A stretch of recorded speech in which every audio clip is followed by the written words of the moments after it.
Again, I would urge you, if you have any hesitation, please go, and it would be with our blessing, and absolutely don't hesitate whatsoever. Okay, where was I? Oh yeah, I remember. This administration, no administration has been tougher on law enforcement. That's where we were. Not doing worksite arrests, not bringing criminal charges against employers, not completing the wall, not fully funding the Border Patrol, or even better, increasing the funding for the Border Patrol. Stop cooperating with state and local governments that want to help, and they're not interested, they say, in deporting illegal aliens who haven't committed other crimes. Give me a break. You know, this is exactly the wrong time to be doing what the Obama administration is doing. We have nearly 10% employment, millions of Americans out of work. If we were to take seriously the plight of so many Americans looking for jobs, we would, instead of going unsustainable spending as far as the eye can see into the future and talking about shovel-ready projects that may or may not actually exist, we would simply take seriously our immigration issues and think about this. If you want to create a job for an American citizen or a legal alien tomorrow, deport an illegal alien today.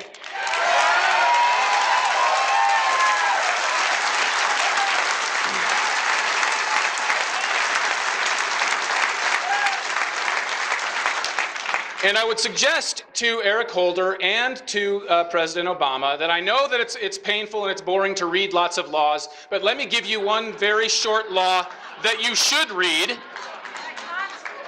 And that is Article 2 of the United States Constitution.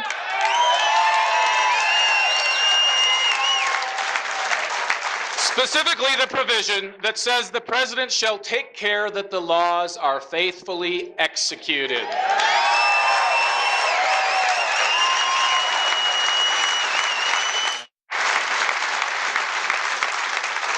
You know, when I was in the Department of Justice between 2001 and 2003, working as counsel to Attorney General Ashcroft and as his White House fellow, he took care that the laws were faithfully executed. There was a flood of immigration-related crimes hitting the border states. The U.S. attorney's offices in those border states didn't have enough attorneys to prosecute all of the cases. And so the word went out through the Justice Department, all hands on deck.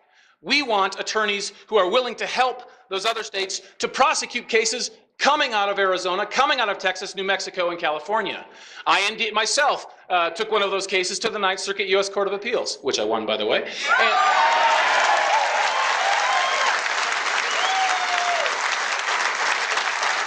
That's what the Justice Department should be doing, moving as many resources as possible to prosecute immigration-related crimes. But instead, what are they doing? Taking the resources of the Justice Department to prosecute, or to go after, I should say, in the courts, the state of Arizona, which is trying to help. Why in the world, well put, why in the world are they doing this? They don't have any need to even bring the lawsuit. There were already 5 civil suits filed. You only needed 1 to get the issue in front of the court. But Eric Holder, in his great wisdom, decided, or maybe it was Barack Obama in his wisdom who really made the decision, that the Justice Department would spend your taxpayer dollars going after the state of Arizona. How does that feel? And then to add even greater irony to the situation, as you know, the governor who's been defending the law in Arizona has been raising the money with private contributions, up to $500,000 already.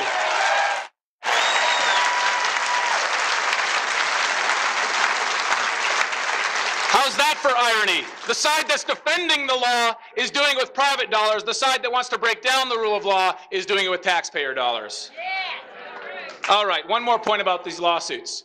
If you look at what the Justice Department is doing right now and put it in contrast to what they're doing in the new Black Panther Party case, which I'm sure you've heard about, that case is, I'm not going to talk about it right now, but that case was a slam dunk. The defendants had already effectively admitted their guilt, and the Justice Department dropped it. In contrast, the Arizona case they're trying to bring brings them on very shaky legal ground. It's a very tough claim they're trying to make. So you have the Justice Department not deciding on the strength of the legal argument. That's how they're supposed to be. That was one of the most important codes of ethics in the Justice Department. You can have political decisions about whom to appoint to this and that. You can have political decisions about certain programs. But when it comes to cases, when you decide who gets criminally prosecuted, which civil suits are filed, politics have to be out the door. It's all about the strength of the legal argument.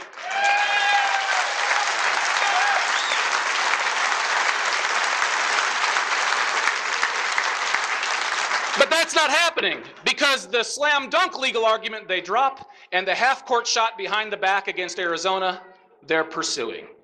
That says politics are at work, and that is wrong.